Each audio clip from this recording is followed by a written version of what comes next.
لا الہ الا اللہ لا الہ الا اللہ۔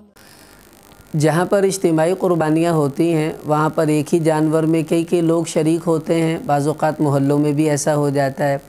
اب اگر کوئی ایسی صورت پیش آ گئی کہ 7 آدمی جانور میں شریک تھے اور ایک آدمی جانور کو قربان کرنے سے پہلے اس کی موت آ گئی، وہ بیچارہ مر گیا۔ اب یہ نہیں ہوگا کہ باقی 6 آدمی کہیں چلو کوئی بات نہیں جانور ذبح کر لو، اس کے حصے کا گوشت ہم اس کے گھر پہنچا دیں گے۔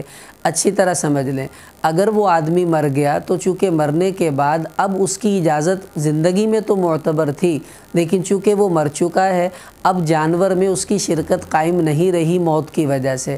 اب یہ جو فالتو حصہ ہے یہ کسی کا بھی نہیں ہے، کوئی اس کا مالک نہیں، ہم اس کو مالک سمجھتے رہیں گے۔ اگر اس حالت میں ہم نے اس جانور کو ذبح کر دیا تو یاد رکھیں جو باقی 6 لوگ تھے ان کی بھی قربانی واجب ادا نہیں ہوگی، ان کو دوبارہ نئی قربانی کرنا جو ہے ان پر لازم ہوگا۔ ہاں، اس کی 2 صورتیں ہو سکتی ہیں۔ ایک صورت تو یہ کہ وہ آدمی مر گیا، آپ اس کے گھر جائیں، اس کے بچوں سے پوچھیں کہ بھئی دیکھو تمہارے ابا جی اس جانور میں شریک تھے تو تم سب وارث ہمیں اجازت دے دو، ہم تمہاری طرف سے یا ابا جی کی طرف سے اس قربانی کو کر دیں۔ تو اب وہ ابا جی کی طرف سے ہوگی تو نفلی بن جائے گی، بچے اپنی طرف سے کریں گے تو واجب ہو جائے گی۔ اب سب کی قربانی درست ہے۔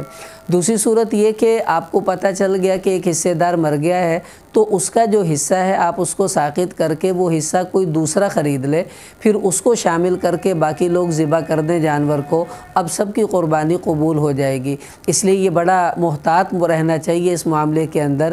اگر کوئی شریک آپ کا فوت ہو جاتا ہے تو فوراً اس کے ورثاء سے اجازت لے کر پھر جانور کو ذبح کریں، ورنہ سب کی قربانی جو ہے وہ ضائع ہونے کا اندیشہ ہوگا۔